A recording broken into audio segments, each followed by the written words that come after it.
Hola a todos y bienvenidos a Hablando con Líderes, podcast en el que hablamos con personalidades del campo de los negocios, finanzas, deportes y startups para aprender sobre su trayectoria y técnicas para llegar al éxito. Yo soy Marc Antoni Macià y en el episodio de hoy hablamos con Samuel Gil.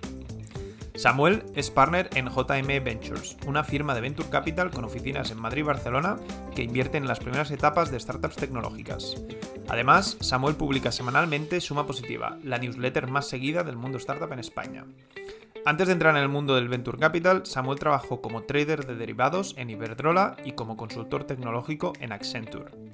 En cuanto a formación, Samuel es ingeniero de telecomunicaciones por la Universidad Politécnica de Madrid, Master of Science en Tecnologías de la Información por la Universidad de Stuttgart y MBA por IESE.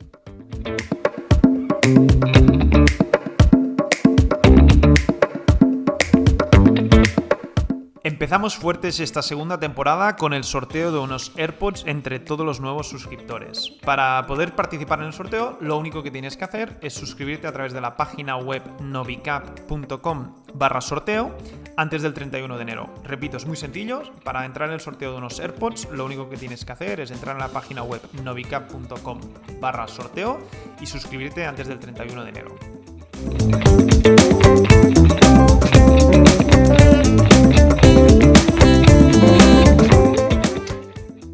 Hola Samuel, buenos días y bienvenido a Hablando con Líderes. Gracias por tomarte el tiempo y nada, bienvenido. ¿Cómo estás? Hola, buenos días. Muy bien, pues muchas gracias por invitarme, lo primero. No, hombre, encantados y la verdad es que, como ya te comenté por correo, me has dado muchísimo trabajo. Suerte que había un puente de por medio porque la cantidad de contenido y sobre todo lo entretenido e interesante que es lo que tienes en Medium, en la newsletter, la verdad es que me he pasado horas y horas preparando esto. Así que nada, para empezar, me gustaría repasar algo de lo que ya has hablado en un podcast anterior, en lo que comentabas un poco sobre vuestra estrategia o una de las formas de pensar desde JME. Y básicamente decías que pensáis en cuán grande es una empresa y no tanto en qué puede ir mal, ¿no? Que a mí me parece muy interesante porque es algo que en nuestra experiencia es un poco la diferencia entre lo que hacen los inversores o cómo piensan los inversores de Estados Unidos muchas veces, ¿no? Que piensan en cuán grande puede ser algo versus muchas veces en España o a veces en Europa que es qué puede ir mal, ¿no? Entonces, primero de todo, ¿cómo habéis llegado vosotros a este pensamiento y por qué crees que hay esta diferencia entre Estados Unidos y España o Europa? A ver, pues es un poco, la verdad, en base a fijarnos en qué funciona, ¿no? Y en qué hacen bien otras personas. Entonces, como tú bien dices, pues nosotros, desde luego, en quien nos intentamos fijar es en la gente de Estados Unidos, que son los que llevan más tiempo haciendo esto y con más éxito, ¿no? Entonces, una de las cosas que yo creo que es más diferencial, o que era, ¿no? Porque si me permites, yo creo que el primer mensaje que quiero transmitir es que creo que, por suerte, cada vez hay menos diferencia, ¿no?, entre los inversores de Estados Unidos y de Europa o de España. A nivel individual, ya te digo yo creo que es muy importante desmitificar todo. Hay muy poca. O sea, yo tengo la suerte de coincidir con muchos inversores de Estados Unidos o de Europa en un programa que estoy haciendo en Kaufman Fellows, y a nivel individual, pues por supuesto todos somos personas con nuestras fortalezas, nuestras debilidades, nuestras motivaciones, etcétera, y no hay mucha diferencia, ¿no? Lo que pasa que sí, obviamente, pues el pozo que tienen, ¿no?, las plataformas desde las que trabajan, el mercado en el que trabajan es diferente, ¿no? Entonces yo creo que eso les ha llevado a desarrollar ciertas habilidades o ciertas mentalidades, ¿no?, que son importantes de estudiar y de comprender para adaptar en la medida de lo posible. Y sí, efectivamente, yo creo que al final el haber tenido éxito en el pasado es una de las cosas más importantes, pero yo creo que te da la confianza necesaria y la convicción para apostar en cosas cada vez más arriesgadas, si quieres, ¿no? Porque al final esas compañías que acaban siendo mega éxitos, pues suelen ser compañías con bastante riesgo al principio, ¿no? O que parecen, pues, ideas bastante locas. Entonces yo creo que esa confianza que te da el éxito pasado, pues es importante. Entonces, cuando tú empiezas a hacer esto, pues es normal que no tengas esa confianza, ¿no? Y que intentes ser un poquito más conservador o ir a por cosas más seguras. Yo creo que históricamente eso es eso es una de los principales diferencias y luego yo creo que también es esa mentalidad, ¿no? de tener mucho foco en el upside, como tú decías, en qué puede ir bien y en esa mentalidad de concentrarse en cómo hacer la tarta más grande, ¿no? En lugar de en cómo repartirse la tarta. Aunque todo esto luego llevado, aterrizado muchísimo más a la práctica, pues si lo vemos tampoco creo que haya tantísimas más diferencias, ¿no? Pero yo sí que creo que es ese tema de mentalidad, ¿no? De convicción, de apostar a lo grande, que sí que es un poquito diferente. Y luego también quizás, eh, y que también está ligado a lo anterior, ¿no? Depende cuándo te creas en este concepto del power law, ¿no? En que cuando aciertes a lo grande el resultado puede ser descomunal, que te haga ser más o menos sensible a los precios, ¿no? A las valoraciones. Yo creo que eso también es algo un poco diferencial. Claro, en Estados Unidos están acostumbrados ya a exits, ya antes era de 1 billion, pero es que ya hoy en día son de decenas de billones, ¿no? Entonces, pues claro, si ese escenario es posible, pues qué valoración estás tú dispuesto a pagar en el momento que entras en una compañía, pues cambia bastante. Claro, sí, aquí el track record es menor, ¿no? De este tipo de exits. Sí, sí, sí, aunque cada vez menos, ¿eh? Por lo que decía, yo creo que se está globalizando todo muchísimo y cada vez más. Creo que con esta ola pues con todo este tema del COVID, el auge del teletrabajo, etcétera, etcétera, pues cada vez vamos a ver más deslocalización de todo, ¿no? De hecho, parece que hay un mini éxodo ahora mismo en Silicon Valley con mucha gente yéndose de ahí. Yo creo que bueno, habrá un montón de motivos detrás, pero uno de ellos es que yo creo que se han dado cuenta que hoy en día se pueden hacer inversiones en muchos sitios, que la gente quiere vivir en sitios diferentes, etcétera, etcétera, ¿no? Entonces, a medida que ese factor geográfico se diluye, pues yo creo que vamos a tender a ver más en todo el mundo, más uniformidad en este aspecto. Seguro que es positivo para nosotros, al menos, que se diluya un poco Silicon Valley, que vengan un poco más al otro lado del Atlántico. De hecho, lo mismo que te preguntaba sobre inversores, nosotros lo hemos vivido desde el lado del emprendedor. Nosotros somos participados por Partech y vamos una vez al año a Silicon Valley porque organizan un evento ahí. Y siempre que volvemos con la misma sensación de ¿por qué no existe el mismo ecosistema en España? ¿No? ¿Por qué, digo ya, dentro del mundo más founders o emprendedores, ¿no? Que ahí a veces, sí, bueno, no, a veces no, casi siempre sin conocer a alguien puedes conseguir muchísimas cosas y aquí parece que nos regimos un poco más por la envidia, a veces irracional además, porque no es que porque el otro sea mejor, tú no vas a ir peor, ¿no? Esa es un poco, creo, la mentalidad que hay a veces, que esto me recuerda, de hecho, una de las frases que tenías también, creo, en una de las newsletters de Warren Buffett, ¿no? It's not greed that drives the world, but envy, ¿no? Creo que en España nos aplica especialmente, y es muy complicado, no sé si tú tienes alguna idea de por qué pasa esto y sobre todo de cómo combatirlo. Es decir, yo lo he intentado personalmente, ¿eh? En el dar sin esperar a recibir, creo que tú más que nadie lo aplicas pues con tu newsletter, con Twitter, con muchas formas, ¿no? Pero ¿cuál es la forma de combatir esto, ¿no? De cambiar la mentalidad de envidia a dar y hacer el pastel grande, ¿no? Como decías. A ver, sin embargo, mi experiencia en el ecosistema emprendedor y una de las cosas que más me gusta es que yo creo que no está, o sea, esa mentalidad también de ayudar a cualquiera, yo creo que está muy presente, ¿no? Yo siempre que he pedido algo a alguien, pues casi siempre me he intentado ayudar y lo mismo con los fundadores de nuestro portfolio, ¿no? Yo les veo a ellos continuamente pues ayudando a otra gente, etcétera, etcétera. Creo que en nuestro mundo vivimos una especie de mini aldea gala, ¿no? En la cual pues las reglas estas un poco más universalmente aplicables no aplican tanto. Pero sí, a ver, esa es la naturaleza humana, ¿no? O sea, una de las cosas que más me obsesionan a mí o que más repito siempre en todo el contenido que hago, etcétera, ¿no? Es que no tenemos que olvidarnos de dónde venimos, ¿no? Nosotros somos unos primates sociales que hemos evolucionado en unas condiciones totalmente diferentes de las que vivimos ahora, ¿no? Entonces, eso nos hace ser de la manera que somos. Entonces, pues en un mundo de escasez, ¿no? Dominado principalmente por la escasez, pues ese tema de la envidia, etcétera, pues es súper importante, ¿no? Funciona como motor social, pues sí, por importante. Pero yo creo que es lo mismo que decíamos antes, cuando tú ves que sin embargo aplicar esa mentalidad más focalizada en hacer grande la tarta, en que para que a mí me vaya bien, o de hecho la mejor forma de que a mí me vaya bien es que a los otros les vaya bien también, y empiezas a ver que eso funciona, creo que eso es bastante adictivo, ¿no? Porque te quitas ese... Hay otra frase también buenísima relacionada con la envidia, ¿no? De de hecho justo es del socio de Warren Buffett, de Charlie Munger, que dice la envidia es el peor de los pecados capitales, ¿no? Porque es el único con el cual no se disfruta. Y es verdad, la envidia es una sensación muy, muy desagradable, ¿no? Entonces, cuando tú ves que realmente puedes ganar haciendo ganar a los demás, creo que eso es tremendamente adictivo. El primero que lo empieza a practicar y ve que funciona, pues creo que se va a enganchar a ello. Entonces, lo primero que vamos a hacer es, ser conscientes de ellos, ¿no?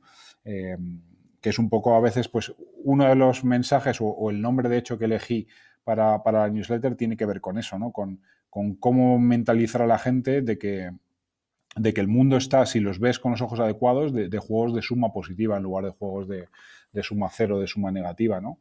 Es, por ejemplo, típica conversación que he tenido esta semana con familiares, ¿no? De, hay los chinos, ya sabes, ¿no? Teorías de la conspiración, detrás del virus, los chinos, todo el mundo decreciendo un 20% y su economía pues creciendo un 7%, ¿no? Entonces, la gente se piensa, por ejemplo, que la economía es un juego de suma cero, en el cual el crecimiento a nivel mundial, por así decirlo, es un número fijo y solamente se debate quién se lleva qué, ¿no? No se dan cuenta que a lo mejor China está creciendo un 7%, pero si el resto del mundo estuviera creciendo a un 3%, pues ellos estarían creciendo un 20%, ¿no? Probablemente. Entonces, es esa mentalidad que es tan humana de pensar de que para que a mí me vaya bien tiene que haber otros a los que les vaya mal, lo que tenemos que desterrar, yo creo. Sí, sí, sí, totalmente, totalmente. Hablando de inversión y ya más concreto de JME, básicamente, si no me equivoco, habéis hecho ya el deployment del primer fondo, tenéis muchos exits, yo creo que ha ido muy bien por lo que he leído y escuchado, os queda alguna desinversión, pero bueno, vais por muy buen camino, el segundo fondo está invertido y bueno, creo que el track record es muy positivo, muy bueno. Entonces, me gustaría preguntarte cuáles crees que son un poco las claves de este éxito. ¿Qué habéis hecho para conseguir que las cosas os vayan así de bien? A ver, lo primero, muchas gracias por lo que comentas. A ver, yo creo que como VC, al final, lo único importante es invertir en las poquitas compañías que acaban importando, ¿no? Y al final estas compañías pues suelen ser fundadas por los mejores emprendedores. Entonces, nuestro trabajo, si lo simplificas al máximo, es qué debo hacer para que los mejores emprendedores quieran trabajar conmigo, ¿no? Eso es un poco lo que guía todo lo que hacemos. Ya aterrizándolo un poco más, ¿no? Pues al final, para invertir en estas compañías que importan, como decíamos, pues tienes que ver esos deals, ¿no? Te tienen que llegar y luego tienes que ganarlos, ¿no? En el caso de que haya competencia. Y eso que, mira, las mejores inversiones no son siempre en las que hay competición por entrar. De hecho, te diría que alguna de las compañías en las que mejor nos ha ido no ha habido nada de competición y podría haber invertido un montón de gente y no lo hicieron, ¿no? Y luego hay, claro, al final el único activo que tiene un inversor, ¿no? y que influye en las dos cosas que decíamos, en cómo ver deals y en cómo ganar deals, pues es la reputación, ¿no? Ir construyendo una reputación de que, oye, pues que te comportas de manera apropiada, que estás para los buenos momentos y para los malos momentos, de que eres una persona pues relativamente razonable. Y luego, indudablemente, pues el tener éxito en el pasado también te pone un poquito más fácil tener éxito en el futuro, ¿no? El éxito se retroalimenta a sí mismo, ¿no? Es algo que se ve en muchísimas facetas de la vida, pero eso, el que los emprendedores te vean como alguien que ha tenido éxito en el pasado, pues hace que los mejores emprendedores de la siguiente jornada quieran trabajar contigo, ¿no? Con lo cual, de alguna manera, pues eso se va retroalimentando. Y luego, como decíamos, pues es repetir un poco lo que decíamos antes, ¿no? Es ese foco en el que puede ir bien, en el lugar del que puede ir mal, aunque eso no significa ser un inconsciente, ¿no? Al final yo creo que tener muy identificados ese que puede ir mal, esos riesgos, y gestionarlos es súper importante, ¿no? Muchas compañías pues fracasan, yo creo, por no tener en mente siempre ese tipo de cosas. Y luego hay muchas formas de tener éxito como inversor. No, yo no creo que haya una única receta. Se puede tener éxito siendo un generalista o siendo un especialista, invirtiendo más enfocado, es decir, en pocas compañías o haciendo portfolios muy grandes. Yo creo que lo importante en esto y en tantas otras facetas de la vida, yo creo que lo importante es encontrar el estilo que está más alineado con tu forma de ser y ejecutarlo, ¿no? Porque al final eso es lo que te va a llevar a hacerlo bien. ¿Crees que, porque es algo también una diferencia un poco que existe entre Estados Unidos y aquí, donde, como tú decías, ya hay mucho más track record, ¿no? de exits y luego emprendedores que construyen pues, sus propios VCs? Entonces, ¿crees que haber tenido éxito como emprendedor o que al menos alguno de los socios de un VC tenga éxito previo como emprendedor es un requisito o no? Yo creo que un requisito, yo creo que es muy interesante, pero un requisito no es, ¿no? De hecho, si nos vamos a los números fríos, probablemente alguno de los inversores de más éxito de Estados Unidos, ninguno de ellos tiene background como emprendedor, ¿no? Me viene a la mente pues Fred Wilson, por ejemplo, de Union Square Ventures, Bill Gurley de Benchmark, incluso el propio Mike Moritz de Sequoia, ninguno de ellos fue emprendedor antes, ¿no? Sin embargo, la tendencia en los últimos años es que muchos más de los inversores tienen ese background como emprendedor. A ver, yo creo que sí, yo creo que es súper interesante, ¿no? Y yo siempre digo lo contrario, no creo que sea necesario elegir. El que pueda permitírselo y pueda tener en su consejo, en su cap table, inversores con un background más de emprendedor y inversores con otro tipo de backgrounds, pues es súper interesante porque cada uno te va a aportar cosas diferentes, ¿no? Que yo creo que al final es donde está un poquito la magia, en que cada uno pues te va a mirar la realidad desde un prisma bastante diferente o algo diferente, y en esa combinación de cosas creo que puede haber mucha magia. Y para inversores como vosotros que tenéis no un foco muy específico, porque hay algunos fondos que son fondos fintech, ¿no? Y tengo tres socios del mundo financiero, etc. Pero para los fondos que invertís en distintos sectores, ¿cómo lo hacéis cuando os encontráis con una compañía en la que dices, ostras, yo puedo estar en el board y puedo aportar mi experiencia de VC generalista, entre comillas, ¿no? Pero creo que aquí se requiere un expertise más específico. ¿Cuál crees que es el setup ideal a nivel de board y de ayudar a esa compañía de verdad? Claro, es lo que decías, ¿no? Eh, Nosotros, como generalistas, como decías, pues tienes ese problema, ¿no? Que no tienes ese conocimiento tan profundo de un área. Sin embargo, también creo precisamente que hay muchísima magia también en traerte cosas precisamente de otras áreas, ¿no? Muchas veces la innovación o tal es combinar cosas que provienen de sitios en un principio que sin ninguna conexión muy obvia, ¿no? Entonces creo que hay una cierta magia en esa visión del generalista de que está viendo lo que ocurren las cosas que ocurren en sectores muy diferentes y cómo poder aplicarlas o combinarlas en nuevos sectores, eso es interesante. Luego nosotros donde intentamos aportar más pues es en esas cosas más de construcción de compañías, si quieres, ¿no? Que son más transversales o más comunes a todos lados.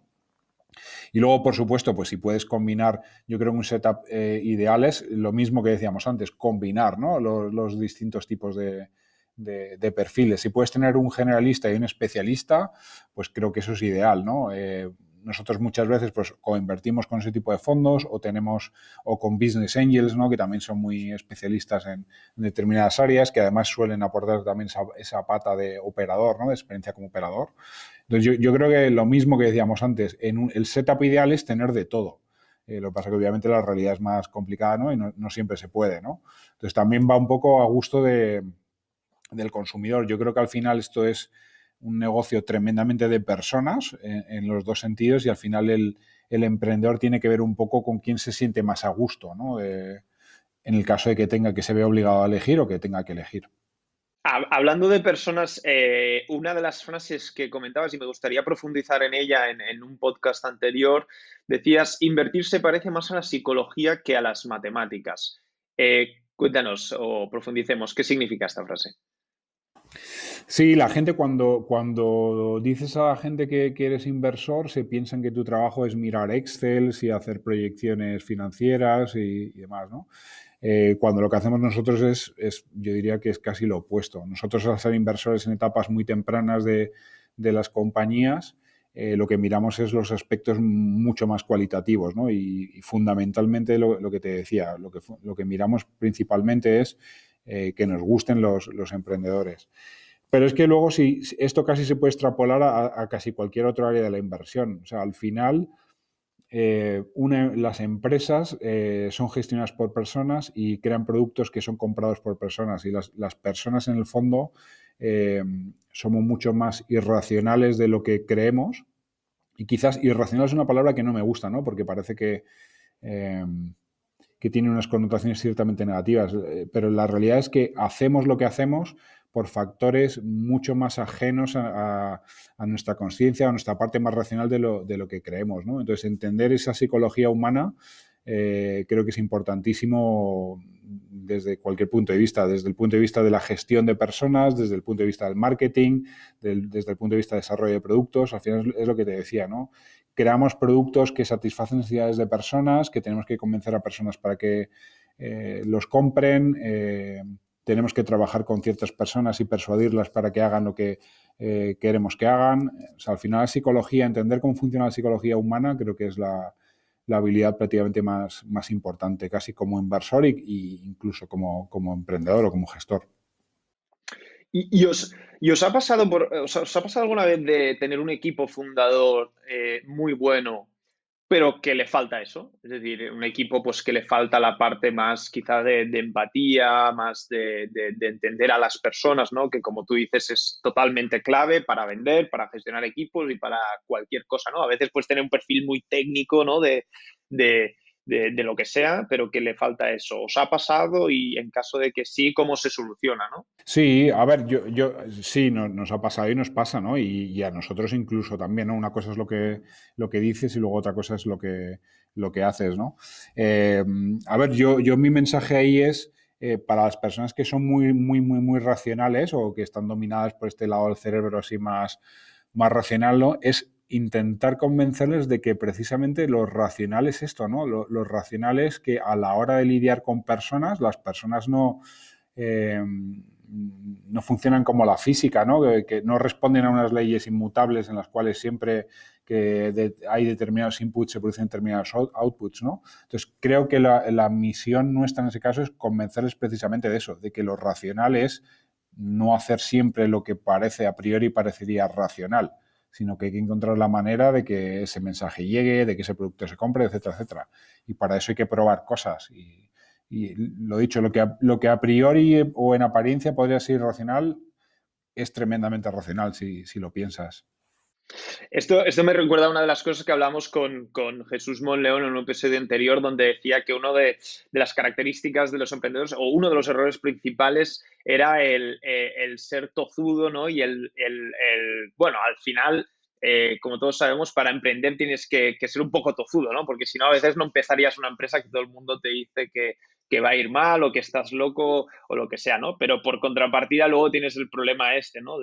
Y a veces es difícil hacer cambiar de opinión a alguien tozudo, y especialmente a la gente racional. Yo creo que a lo mejor a la gente emocional se puede jugar un poco más, ¿no? Pero los que son tan racionales es más difícil. Yo creo que es un reto, bueno, es un reto grande y desde vuestro punto de vista del inversor, pero dentro de las compañías también pasa, ¿eh? Yo creo que hay mucha más gente racional dentro del mundo emprendedor que del otro lado, ¿no? Y es algo difícil de cambiar.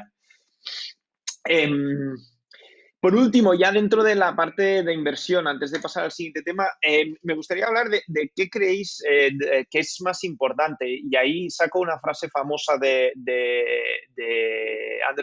Mark Anderson, que decía, When a great team meets a lousy market, market wins. When a lousy team meets a great market, market wins. When a great team meets a great market, something special happens. Básicamente el resumen es creen que el mercado es lo más importante o lo que más tira, ¿no? ¿Cómo lo veis vosotros? ¿Mercado, equipo, idea? ¿Qué es lo más importante o cómo lo veis? Estoy muy de acuerdo con esa afirmación de Andreessen. El mercado es lo más importante, lo que pasa que el truco ahí es que a priori no se puede saber cómo de grande o cómo va a ser ese mercado, ¿no? Entonces, por ello, con lo que nosotros nos quedamos es invertir en buenos equipos. Yo creo que los buenos equipos, no me gusta decir la palabra siempre, ¿no? Porque habrá gente que no haya tenido éxito y dirá, vaya, es que yo no era un buen equipo. No necesariamente, ¿no? Pero los buenos equipos casi siempre consiguen algo. Y ese algo, ¿no? Puede ser algo más pequeñito, más grande, creo que en función del mercado con el que se encuentren, ¿no? Entonces, efectivamente, y al contrario, ¿no? pues gente que da con una tecla brutal, ¿no? En un mercado enorme, aunque ellos no sean nada muy espectacular, pues pueden llegar a tener éxitos muy grandes, ¿no? Entonces, efectivamente, creo que a posteriori el mercado domina. Lo que pasa que el truco aquí es que a priori no se puede saber cómo va a ser el mercado. Entonces, a la hora de tomar decisiones, por ello, nosotros siempre apostamos por buenos equipos. Y además hay otra cosa que también he mencionado en alguna otra entrevista, es que nunca te arrepientes de invertir en buenos equipos, ¿no? Salga la cosa bien o salga la cosa mal. Y al contrario, ¿no? Si no estás convencido en el equipo, pues yo casi siempre me arrepiento, independientemente de luego si vaya la cosa bien o vaya mal. Pero vamos, creo que la afirmación de Andreessen es correcta en ese sentido. Sí, bueno, a ver, al final lo que dices, bueno, 100% de acuerdo y además parte de lo que hacéis también es un viaje, ¿no? Supongo que no solo todo va, es verdad que es muy importante el final, pero el viaje yo creo que, como bien sabrás, hay momentos muy buenos y muy malos y si estás al lado de gente bueno, que puedes soportar o que te llevas bien, pues es mucho más fácil, ¿no? Trabajar bueno, y pasártelo bien mientras trabajas.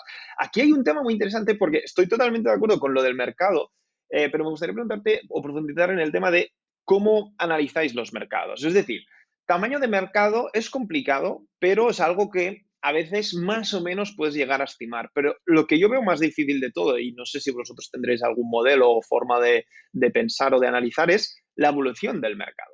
Porque en nuestro caso en concreto, por ejemplo, con Novica, en el 2014 era el punto álgido en el que menos financiación bancaria había en España. Pero precisamente por ser el punto álgido, los siguientes años solo iba a ir a peor. Pero ¿quién iba a saber eso? Era imposible, ¿no? La evolución que iba a tener los siguientes años. Y ahora, pues evidentemente con toda la situación, vuelve a ir a mucho mejor, ¿no?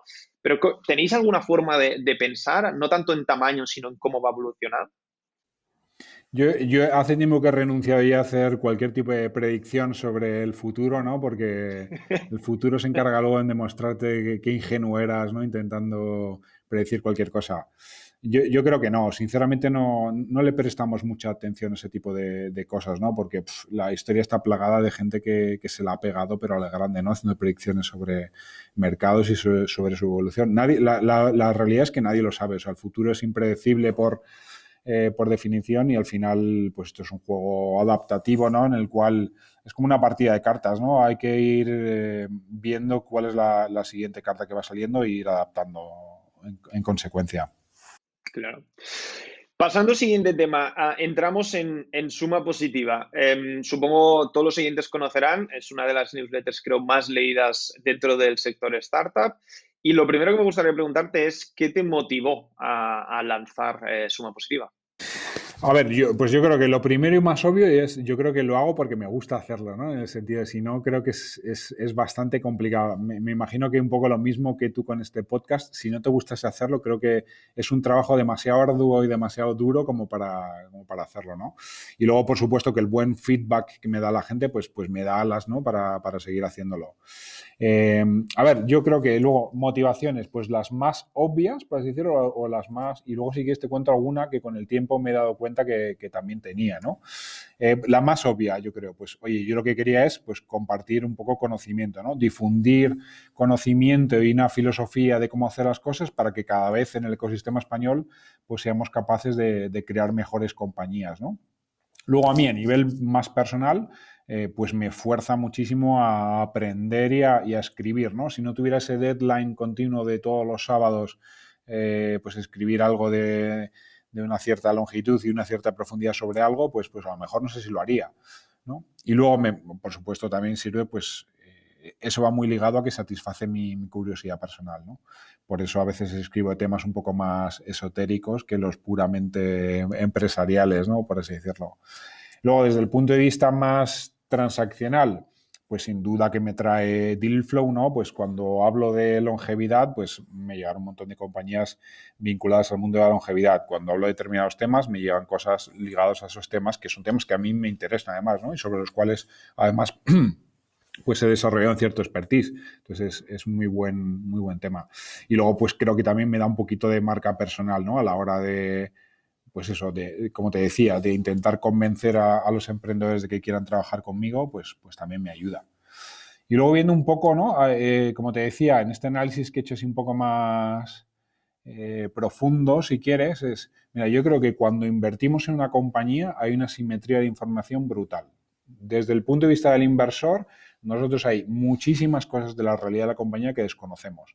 Y desde el punto de vista del emprendedor, hay una simetría de información brutal sobre el inversor, sobre cómo se va a comportar, etcétera, etcétera, ¿no? Que se mitiga un poco, como te decía, con la reputación que vas creando, que vas arrastrando. Entonces me he dado cuenta que suma positiva es un poco, si quieres, mi proof of work. No sé si estás muy familiarizado con el mundillo Bitcoin, ¿no?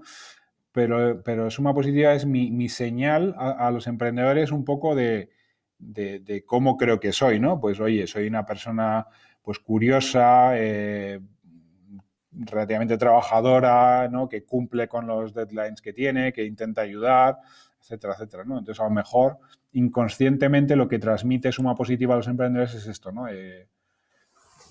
Y bueno, la verdad que contento con eso. Te puedo decir que, bueno, ya te lo ha dicho todo el mundo muchas veces, pero es tremendamente interesante. De hecho, bueno, este fin de semana, como decía antes, me he pasado horas y horas leyendo las que no había leído aún.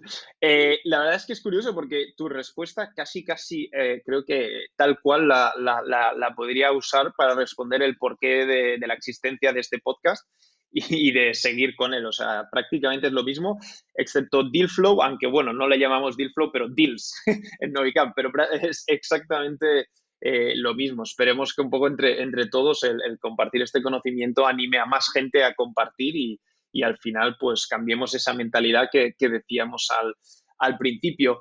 Lo que sí es verdad, y al menos a mí me pasa, es que hay un trade-off, ¿no? A nivel de tiempo.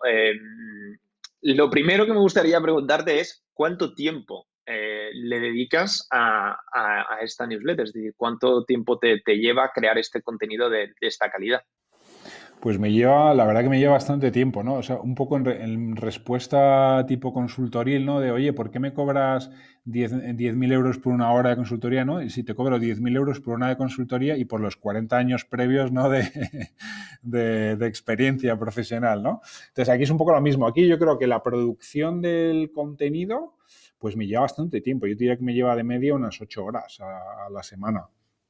Yo te diría que está ahí un poco, ¿no? Y al final, como tú bien decías, pues llega un momento que tienes que cortar. O sea, a mí todos los artículos me gustaría rematarlos mejor, editarlos mejor, no sé qué, pero llega un momento es que ya no te da la vida para más, ¿no? Y dices, bueno, pues esto es lo que hay, para adelante. Eh, y luego nada, sobre cómo gestionarlo, pues como puedes, a ratos perdidos, ¿no? Lo más complicado para mí siempre es, más que, bueno, escribir también es muy complicado, ¿no? Porque escribir algo que esté medio bien requiere su tiempo, pero sobre todo la selección de los temas, ¿no? De qué voy a hablar. Siempre todo el mundo que escribe algo así periódicamente, a ti te pasa igual, tienes ese vértigo, ¿no? Del lunes de ay, de qué voy a escribir esta semana, que todavía no tengo ni idea, tal. Además no llevo y tengo que desarrollarlo como sea, porque voy a tener de hecho una niña en abril. Hombre, felicidades. Gracias. Y vamos, seguro que voy a estar unas semanas ahí bastante entretenido. Así que tengo que crear un backlog, como sea ahora en estas navidades, lo que sea, de artículos, ¿no? Para poder ir soltando cuando no pueda escribir. Claro. Bueno, a ver, al final yo creo que también para quitarnos un poco la presión de encima se pueden hacer pequeños breaks, ¿no? Hay algunos de los grandes como Paul Graham que tiene ahí sus essays y creo que ahora mismo publica cuando básicamente le apetece, ¿no? Es verdad que para crear una audiencia yo creo que está muy bien, ¿no? Al inicio pues ser muy recurrente y tal, ¿no? Pero bueno, supongo que todo el mundo entenderá un pequeño break o navideño o por temas familiares. Por supuesto, lo que pasa que como he convertido además de suma positiva, y mira, esto lo he hecho también por aprender, ¿no? Tengo un minusculísimo negocio asociado a la newsletter, ¿no? Pues tengo patrocinios, etcétera, etcétera, ¿no? Pues también aprendo un montón. Es increíble, ¿no? También, o sea, es una micro empresita, ¿no? Con sus cosas y tal, de la cual también aprendo un montón. Pero también es un tema, una presión extra, ¿no? De, oye, he vendido este espacio publicitario, tengo que honrar ese compromiso como sea, ¿no? Es verdad, ¿no? Evidentemente, si ya te comprometes con terceras partes. Nosotros es un dilema interno que tenemos también, ¿eh? El calidad versus cantidad, ¿no? Porque es verdad que sacar buen contenido cada semana de forma consistente a largo plazo se convierte en un reto. De momento no digo que no lo estés consiguiendo, al revés, todo lo contrario, pero bueno, sí, sí, es complicado. Em, Hablando de cómo utilizar el tiempo, una de las cosas que me gustaría preguntarte es si tienes alguna forma, más que de estructurar tu tiempo, que esto creo que todo el mundo ha escuchado ya alguna vez técnicas de cómo hacerlo, a mí me interesa más cómo evalúas si a lo que tú estás dedicando el tiempo está realmente alineado con tus preferencias personales y con lo que tú quieres, ¿no? Que a veces esto es complicado y es fácil desviarse y dedicar mucho tiempo a cosas que a lo mejor 2 años después, o 3, o 5, o 10, o a veces al final de tu vida no te miras atrás y dices, ostras, lo que he hecho, ¿no? ¿Cómo lo haces tú? ¿O tienes alguna técnica para hacerlo? Pues es muy buena pregunta, nunca he pensado, la verdad, sobre ello. Mira, una de las cosas que yo intento hacer es, que también suscitó bastante polémica en Twitter y demás, yo no uso ningún tipo de lista de to-do. Dejo que las cosas, y obviamente lo que yo hago no es extrapolable a todo el mundo, ¿no? Porque la actividad a la que yo me dedico pues es muy particular. Eh, Ni quiero con ello recomendárselo a todo el mundo. Yo simplemente digo lo que yo hago y a mí me funciona.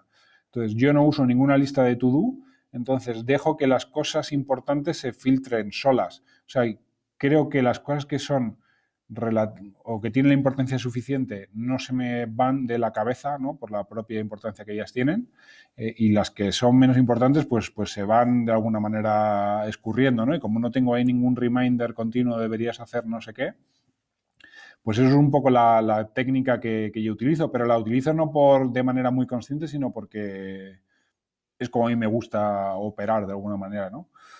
Y luego hay que intentar de verdad dejarse en el calendario. O sea, yo para mí los días más infelices son cuando hablo del calendario y veo que tengo reunión tras reunión todo el día, ¿no? Eh, Aunque en el fondo también lo intento hacer para precisamente dejarme otros días enteros sin reuniones, ¿no? Creo que, no, porque al final la reunión es 1 hora, pero tienes la media hora de antes que estás pensando no voy a hacer nada porque tengo ahora una reunión y luego el rato de después también. O sea, al final pierdes muchísimo tiempo con las reuniones, ¿no? Y si quieres sacar trabajo de calidad, de alta concentración, etcétera, etcétera, es súper importante tener bloques de tiempo muy, muy largos en los cuales no tengas interrupciones. Ujú. Sí, es complicado. A nivel, quizá esto a corto plazo, a nivel largo plazo, una de las cosas que comentaba un compañero mío de la universidad, hablaba, no sé si has escuchado hablar de la Wheel of Life, le llaman la rueda de la vida. Es un concepto muy interesante porque te permite cada X tiempo, hay gente que lo hace mensual, semanal, trimestralmente, y es una forma de analizar a lo que tú estás dedicando tiempo y hacerte un plan de cara a futuro, ¿no? Y un poco pues pones tus 7, 8 prioridades principales en la vida y un poco te puntúas a ti mismo en lo bien que vas ahí, ¿no? Y luego pues puedes reajustar para el siguiente trimestre, ¿no? A mí me parece una herramienta que a veces mucha gente lo hace anualmente, ¿no? Al final hay gente que en septiembre, hay gente que en enero, depende de cada uno cuando piense que empieza el año, analiza qué he hecho este año y qué quiero hacer el que viene. Pero claro, un año es mucho tiempo, ¿no? A veces a mí me parece que es demasiado como yo creo que más frecuentemente está bien reevaluar, ¿no? Un poco a lo que dedicamos el tiempo para no desviarnos demasiado, ¿no? Hablando de la newsletter, a mí, sinceramente, creo que una de las que más me ha gustado, si no la que más, es la de los estados de conciencia. Había dos, y bueno, un poco en la línea de lo que tú decías, ¿no? Quizás no tan alineada en el día a día de una startup o de un VC, ¿no? Pero un tema muy interesante. Entonces, para la gente que no la ha leído, ¿no? Una de las frases, por ejemplo, que más me gustaron de esa newsletter era desactivando las áreas del cerebro que crean las ilusiones del yo, del pasado y del futuro, ganamos perspectiva, libertad y foco, ¿no? Entonces, quizá para la gente que no lo ha leído, ¿cómo resumirías un poco de qué va el tema este, ¿no? Esta newsletter de estados de conciencia y cuál crees tú que es la mejor forma dentro de las que describes en la newsletter para conseguir esos estados? Vale, a ver si soy capaz, porque es complejo de explicar. A ver, nuestro estado habitual, antes de hablar de los alterados, vamos a hablar de nuestro estado habitual de conciencia, ¿no? Pues es en el que estamos tú y yo ahora mismo. Es el estado en el que estamos la mayor parte de las horas de vigilia, ¿no? Pues es esta vocecita que tú oyes en tu interior, es tu ego, ¿no? Es tu yo, es con lo que tú te identificas como una persona, ¿no?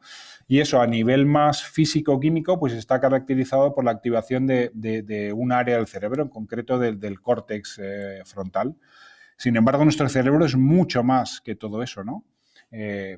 Por poner un ejemplo, ¿no? Todo el mundo más o menos tiene conciencia de todo lo que está ocurriendo en tu cuerpo continuamente sin que tú seas consciente de ello, ¿no?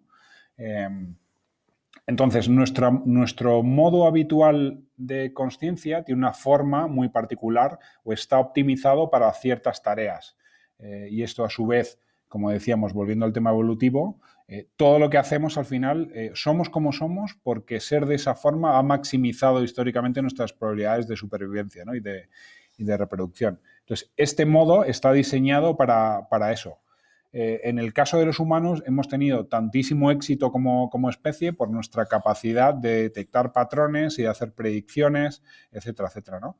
Sin embargo, esto que es nuestra superarma también es nuestra superdebilidad, ¿no? Y tener esta vocecita continuamente que nos habla, la cual está intentando hacer predicciones sobre el futuro, que está continuamente revisitando el pasado para hacer estas predicciones sobre el futuro, pues es una de las fuentes mayores de infelicidad del mundo, ¿no? O sea, hay muchísima gente ¿no? Al final esto nos genera muchísima ansiedad, muchísima frustración, etcétera, etcétera. Vale, entonces, eso es tal y como somos, ¿no? Entonces, eso es. Hay ciertos estados de conciencia que son diferentes a este y a los cuales hemos llegado, pues yo te diría a lo mejor, pues casi accidentalmente, ¿vale? Y hemos descubierto cosas que nos han hecho replantearnos todo. Entonces, estos estados se caracterizan porque nuestro cerebro funciona de otra forma, o sea, se activan otras áreas diferentes y tu área normal, la que decíamos, el córtex prefrontal, ciertamente se mitiga. Entonces, el acceder a estas nuevas áreas del cerebro nos permite acceder a capacidades nuevas y a una visión de la realidad muy diferente.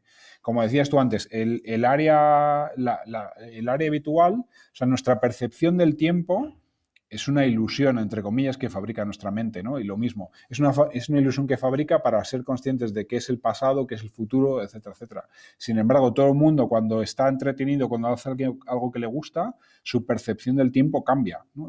Creo que eso es una demostración bastante clara de que el tiempo para cada uno de nosotros es relativo, no en el sentido de Einstein, sino en el sentido de tu percepción del tiempo. Entonces, en estos estados, como te decía, accedes a otras áreas de tu cerebro con unas capacidades brutales y eres capaz además de ver la información desde otra perspectiva, ¿no? Incluso eres capaz de ver este ego tuyo simplemente como una herramienta más, como una especie de disfraz que usas para hacer ciertas cosas en tu día a día, pero no eres la única persona que eres, ¿no? Creo que también todo el mundo es bastante consciente de que todos somos personas diferentes en función de con quiénes estemos, ¿no? Entonces, el no identificarnos tanto con nuestro ego, pues también es una herramienta bastante importante a la hora de darnos cuenta de quiénes somos, ¿no? O sea, me está quedando demasiado inconexo, demasiado metafísico, pero creo que es importante, creo que para mucha gente es importante darse cuenta de que es más que su ego, ¿no? Hay mucho más allá de eso y que el ego es simplemente una de las facetas de cómo eres.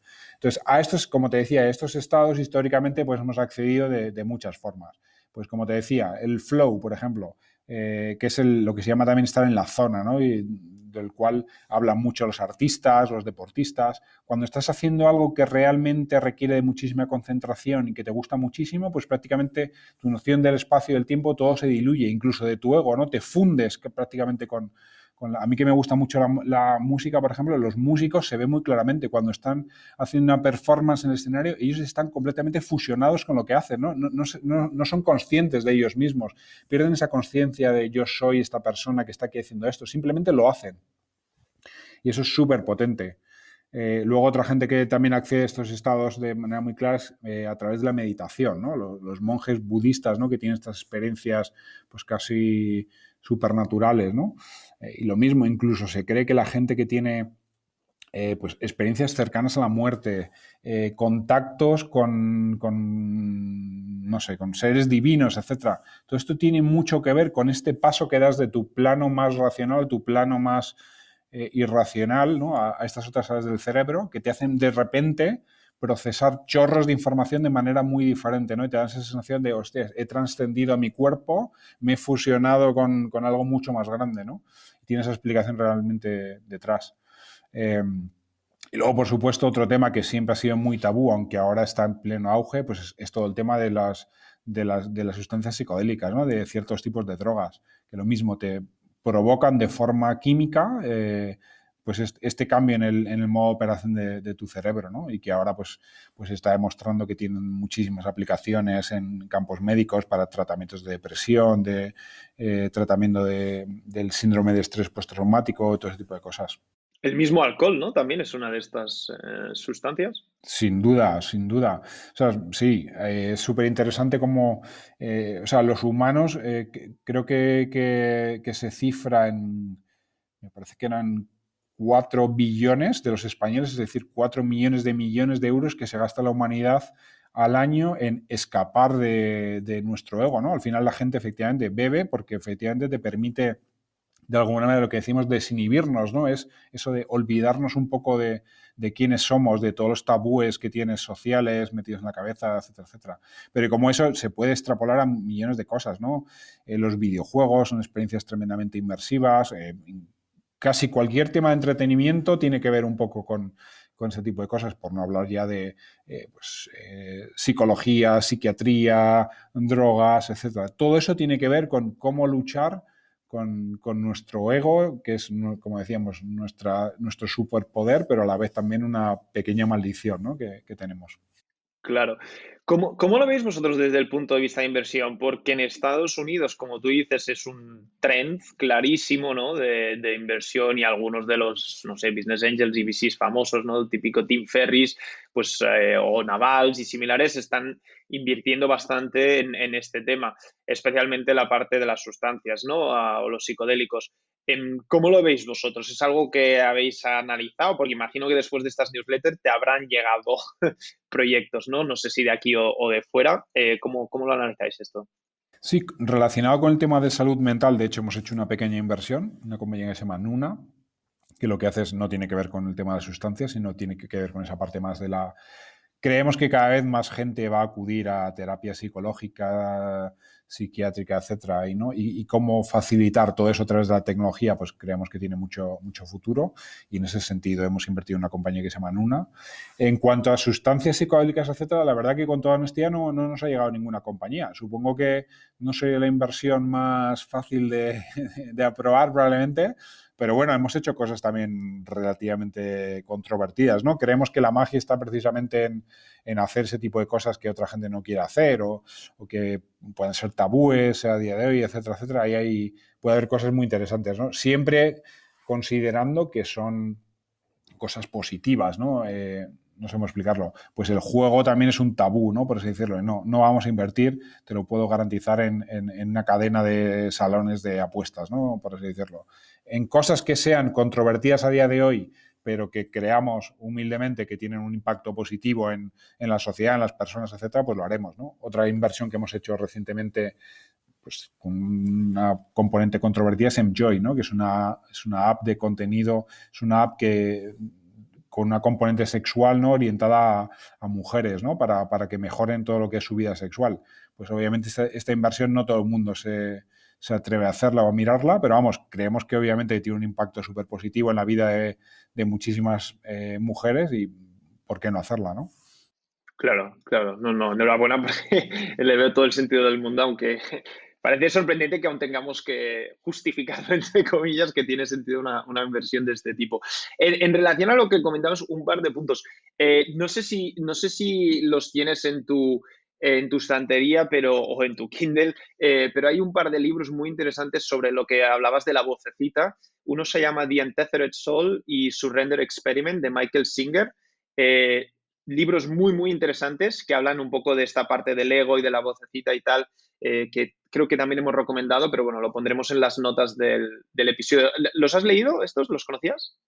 Pues te los recomiendo muchísimo. La verdad es que el orden no lo sé, son el mismo autor. Quizás su Render Experiment es más interesante para empezar porque es la historia de Michael Singer y luego Antethered Soul es un poco la teoría, ¿no? Y luego dices, ostras, el tío este realmente aplicó a su vida la teoría. Son muy, muy interesantes. Y lo segundo que quería comentar relacionado con el ego es de hecho te quiero preguntar para ver si me das alguna guía o algún consejo, es cómo si es que haces algo, ¿qué haces o cómo lo haces para sacarlo de las decisiones que tú tomas en tu vida, ¿no? Hablábamos, para poner un ejemplo sencillo, hablábamos de la newsletter o de este podcast, pues a veces es fácil dejarse llevar por el ego de que te digan, ah, qué bonito, ah, qué bien, ah, qué no sé qué, ¿no?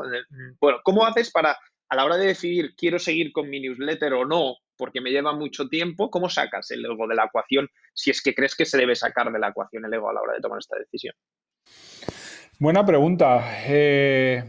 Sí, o sea, el tema del ego es algo que tenemos continuamente presentes, ¿no? Porque lo que hacemos es tremendamente emocional, sobre todo en la parte de inversión, ¿no? Entonces, ¿cómo no dejarnos arrastrar por el ego, ¿no? Pues es algo que intentamos hacer continuamente. Yo creo que es un poco repetición de lo que decíamos antes, es ser conscientes de ello, creo que es el primer paso, ¿no? De que, oye, me puedo estar dejando arrastrar por mi ego a la hora de tomar esta decisión, no debería hacerlo, sí debería hacerlo, ¿no? Creo que ese es el primer paso. En cuanto a la newsletter, creo que lo que te refieres es a la adulación, ¿no? De si que la gente te adule tal. No sé, creo que en mi caso, y seguro que en el tuyo tampoco, creo que no sería suficiente simplemente con eso para dedicarle el esfuerzo que esto necesita, ¿no? Obviamente contribuye y ayuda y es súper gratificante, pero no creo que fuera suficiente como para que eso fuera la única motivación para seguir haciéndolo. Vale, muy bien. Entrando ya un poco en la recta final, preguntas quizá un poco más rápidas también, aún relacionadas con la newsletter. También dos artículos o dos newsletters muy interesantes, las de alargar la vida y las de la salud y formas de comer. Entonces, muy a nivel bullet points, ¿no? ¿Qué tres cosas puedo hacer en función de todo el research que has hecho, aparte de que la gente puede leer la newsletter y leer más extensivamente, pero tres consejos para alargar la vida para los que nos escuchan? Súper sencillo. En alimentación es comer menos frecuentemente, ¿vale? Es decir, sáltate comidas siempre que puedas, sáltate el desayuno y la comida. No hace falta que lo hagas todos los días, pero hazlo siempre que puedas. Sáltate comida, pon a tu cuerpo, somete a tu cuerpo a pequeños estrés, ¿vale? Entonces este estrés de, oye, no tengo comida, pues pon a tu cuerpo en un modo de supervivencia que alarga la vida. Luego, come cuanto más comida de origen vegetal, mejor. Y cuanto menos proteínas de origen animal, mejor. Hay un consenso amplísimo en la ciencia de que las proteínas cuanto más vegetariano vegano seas, mucho mejor para tu salud. Luego, haz ejercicio también todos los días, con poco tiempo que hagas, basta. Y si tienes que elegir, haz ejercicio de interválico de alta intensidad, el HIIT, el famoso HIIT. Lo mismo, somete a tu cuerpo a un estrés, ¿no? A un estado en el cual no tiene suficiente oxígeno no, sino que tiene que sobrevivir sin oxígeno, y lo mismo, estimula tu circuito genético de supervivencia. Dormir bien, por supuesto, también es súper importante. Y cosas así un poco más esotéricas es pasar algo de frío, está fenomenal, especialmente salir a hacer algo de ejercicio. Si te gusta correr, caminar, lo que sea, pues sal en invierno sin mucho abrigo. Eso también está bastante demostrado que estimula la formación de lo que se llama la grasa marrón, que es muy rica en células madre, etcétera, etcétera. Y luego ya también está viendo bastantes avances en el lado más químico, ¿no? Que esto ya para los que quieran probarlo, ¿no? Y por supuesto que esto es una recomendación, no es una recomendación de tomar nada, ¿no? Pero hay ciertos boosters que llaman de una sustancia que se llama el NAD, que también se cree que pueden tener bastante relación con el retraso del envejecimiento, ¿no? O sea, al final recomiendo a todo el mundo muchísimo que lea esas newsletters o que lea el trabajo del profesor David Sinclair, porque es interesantísimo, ¿no? Como cuenta al final el envejecimiento es porque tu cuerpo se va olvidando tiene almacenado en una información analógica cómo cada célula debería operar y con el tiempo se le va olvidando poquito a poco a este cuerpo, ¿no? Entonces le damos estas ayudas pues para que se olvide lo más tarde posible a cada célula de cómo debería operar. Y luego yo creo que desde el punto de vista mental, ¿no? Pues también hay gente que le va muy bien todo el tema de meditación, etcétera, etcétera. Creo que también es algo interesante. No sé si tan ligado con lo que es la longevidad física, pero bueno, al final salud mental pues creo que también impacta mucho. Sí, creo que reducir el estrés seguro tiene un impacto muy, muy directo en ello. Y aquí quizá una pequeña pregunta rápida, porque yo había leído el mismo libro, aunque me fue muy bien tu resumen para recordar todo, que al final se te olvidan muy rápido los libros cuando los lees.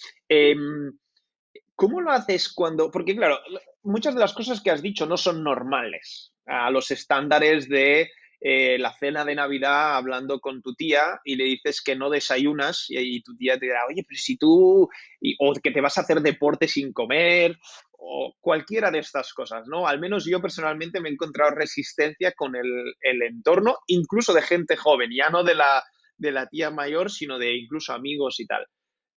¿Cómo lo gestionas? Es decir, ¿qué haces? ¿Lo luchas? ¿No lo luchas? ¿Lo explicas? ¿Cuál es tu postura cuando te encuentras con el feedback de la gente? Es súper complicado porque efectivamente la sociedad te impulsa a hacer determinadas cosas, ¿no? Y creo que es normal. Al final tú puedes saber cuál es el comportamiento óptimo que deberías hacer para ciertas cosas, pero luego tienes muchas restricciones externas las cuales tienes que conjugar, ¿no? Pues creo que en estas cosas que hemos nombrado, creo sinceramente que la mayor parte de ellas están muy de tu mano, ¿no? No desayunar, por ejemplo, creo que es algo que está al alcance de casi cualquiera, o si quieres a desayunar socialmente con alguien, pues te puedes tomar un café solo y podrías hacerlo. Claro, si ya solamente haces una comida al día o cosas más extremas, es muy difícil de conjugar con tu vida más social, etcétera, ¿no? A la cual también creo que es muy importante, ¿no? Y creo que creo que no hay que volverse loco con nada, ¿no? Entonces, ser muy consciente de cuál es el ideal, intentar acercarte lo más posible a ese ideal, pero esto no hay que ser religioso, intentar cumplir al 100%, ¿no?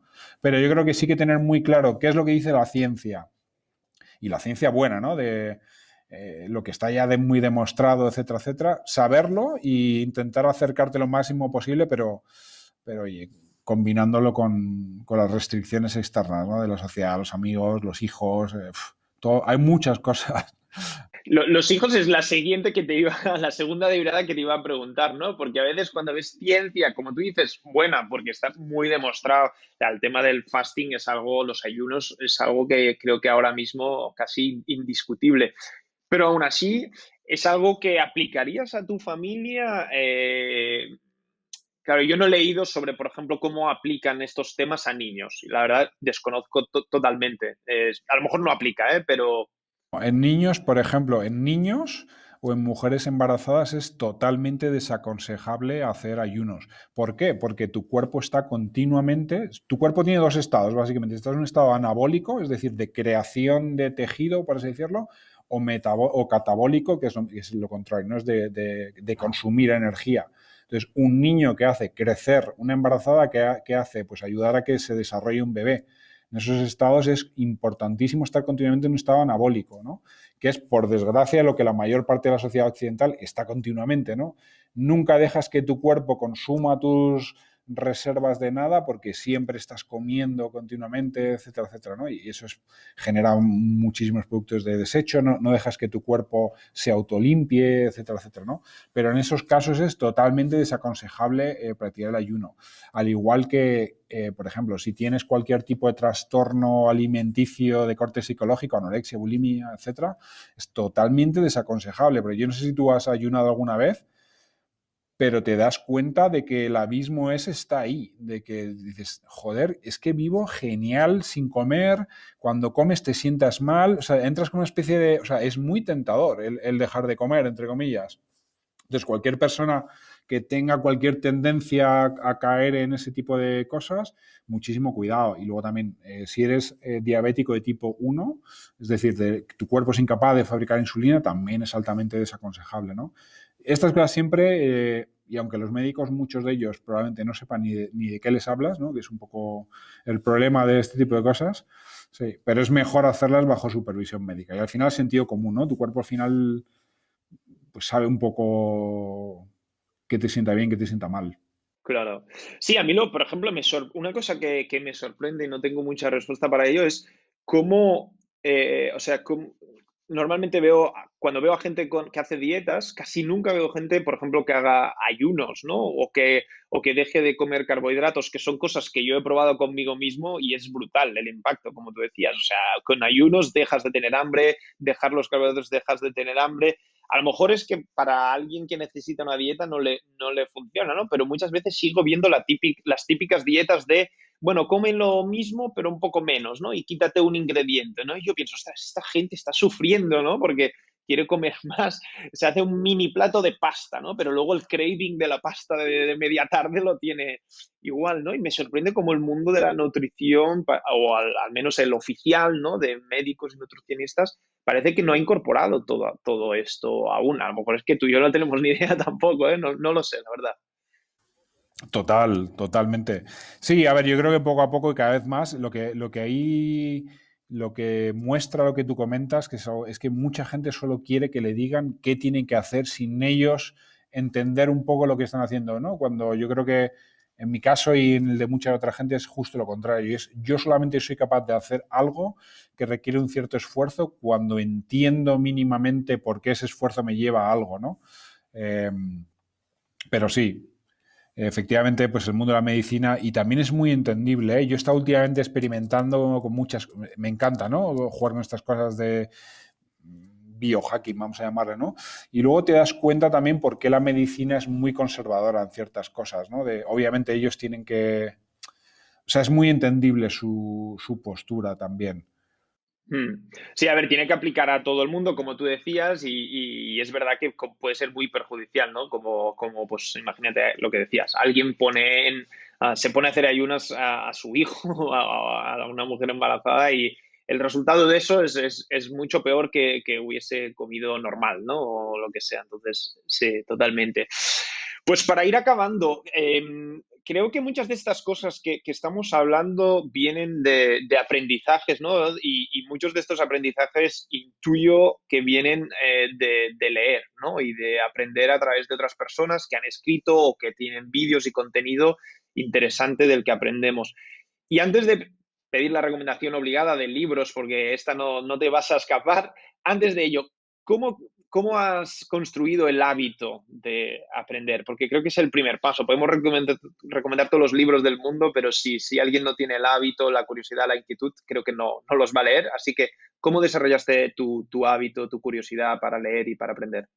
Pues yo creo que viene todo motivado por si eres una persona muy curiosa y empiezas a encontrar esos libros, esos vídeos, esos podcasts, lo que sea, que cambian tu manera profunda de ver el mundo, etcétera, creo que eso es tremendamente adictivo, ¿no? Lo mismo que cuando lees pues dos cosas, como decíamos antes, inconexas y de repente en tu cerebro se enciende la lucecita y conectas dos cosas, tal, eso está demostrado que es físicamente genera adicción. O sea, tu cerebro suelta ciertos neurotransmisores que dicen, esto mola, ¿no? Entonces, yo siempre me guío un poco por eso, pues voy leyendo lo que me va llamando la atención, etcétera, etcétera. Y ese saciar esa ansia interna que tengo de esa curiosidad lo que me lleva a seguir leyendo, la verdad, no sabría decir.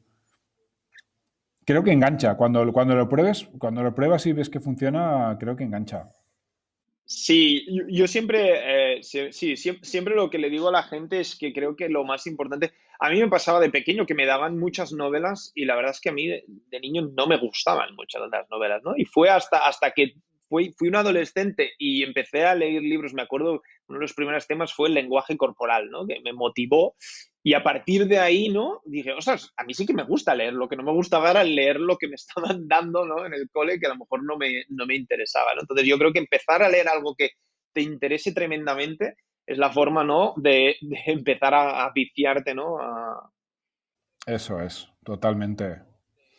100%. Mira, ahora me has recordado otro consejo que no. Yo creo que la gente tiene que empezar muchos libros y terminar muy pocos, porque también hay, ¿no? Hay muchos libros muy malos, ¿no? Entonces, Y también hay muchísimos libros muy buenos, el tiempo es muy finito, no malgastes tu vida leyendo libros que no te gustan o que sean malos, ¿sabes?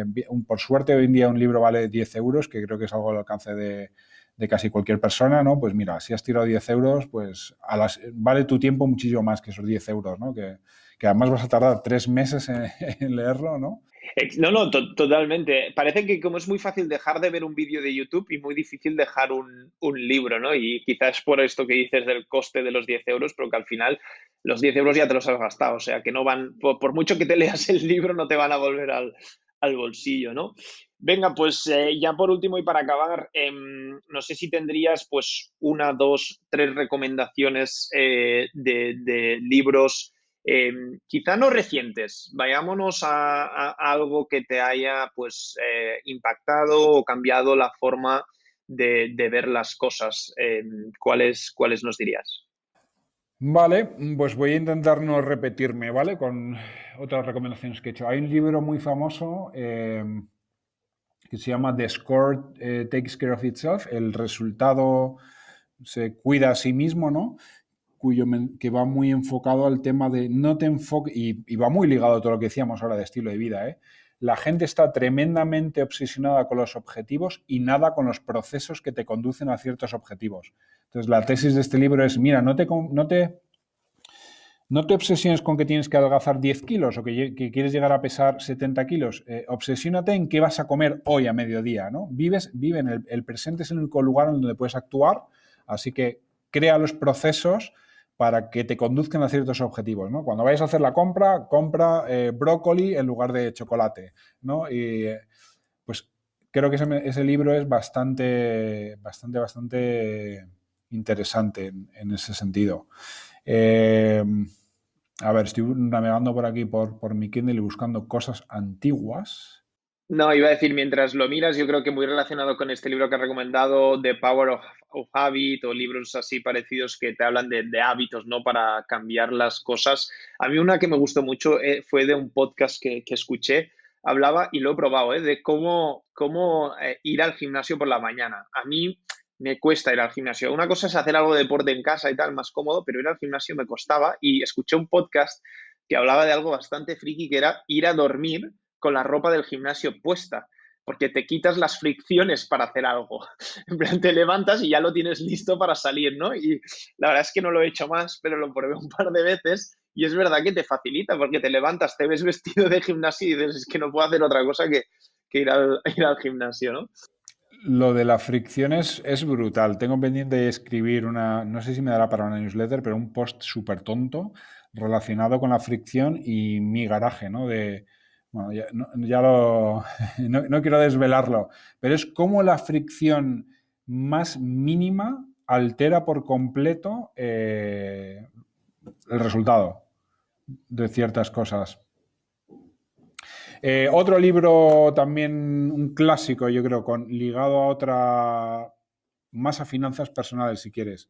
Se llama A Random Walk Down Wall Street, un paseo aleatorio por Wall Street, que tiene que ver un poco con la inversión más pasiva, más indexada, ¿no? Que entiendo que además a la gente que a ti te escucha que le puede interesar. Sí, es tirando a técnico, ¿no? Este libro, lo digo para los que nos escuchen, es decir, tiene que ser alguien quizá que quiera profundizar. Me parece muy interesante, ¿eh? Lo leí hace bastantes años, pero recuerdo como que tiene que interesarte el mundo de las finanzas, ¿no? O sea, es una de las Biblias, ¿no? De Wall Street, si no recuerdo mal, o de los más de esto. Bueno, es efectivamente, sobre todo aboga por el tema más de la inversión pasiva o indexada, ¿no? De cómo es difícil es en las bolsas públicas, ¿no? Batir a los índices, va muy ligado a eso. Y luego, por último,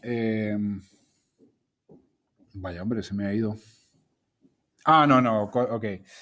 Muy vinculado a lo que hemos estado hablando, un súper clásico, un tochazo, aviso. El Thinking Fast and Slow, pensando rápido, no sé cómo se llama en español, pensando despacio, pensando deprisa, algo así, de Kahneman y Tversky, que habla un poco de cómo cómo nuestro cerebro opera de dos maneras, ¿no? El sistema 1 o el sistema 2. El sistema 1 es el más racional, el ego. El sistema 2 es el más automático, el más inconsciente. Y en qué situaciones deberíamos pensar con uno, con otro, por qué pensar con uno de ellos en determinadas situaciones nos lleva a tener ciertos sesgos o a la hora de tomar decisiones, etcétera, etcétera. A todo el que le interese todo el tema de toma de decisiones, sesgos cognitivos, etcétera, etcétera, le va a encantar. Es uno de los clasicazos, vamos. Perfecto, sí, totalmente. Todos los pondremos en las notas del episodio, así que Samuel, creo que ya nos hemos pasado incluso de un poco el tiempo que teníamos planeado. Muchísimas gracias. Antes de irnos, si puedes compartir dónde puede encontrarte la gente, dónde pueden seguirte. Sí, pues la newsletter www.sumapositiva.com y en Twitter en @SamuelGil. Perfecto. Pues vamos a compartir, evidentemente, también estos links para todo el mundo. Y nada, muchísimas gracias. Ha sido súper, súper interesante. He intentado evitar los temas que has tratado ya con anterioridad o al menos profundizar en alguno de ellos. Espero que la gente que nos ha escuchado, si no te conocía, pues ahora te conozca y vayan ya directo a Suma Positiva a pasar muchas horas leyendo. Y nada, muchísimas gracias. Nada, muchísimas gracias, es un placer. Y para todos los que nos estáis escuchando, gracias por estar aquí con nosotros, como siempre, con Hablando con Líderes. Si queréis recibir noticias sobre el podcast, podéis suscribiros tanto al canal de YouTube como Apple Podcasts o Spotify y recibiréis los updates cada semana. Muchísimas gracias.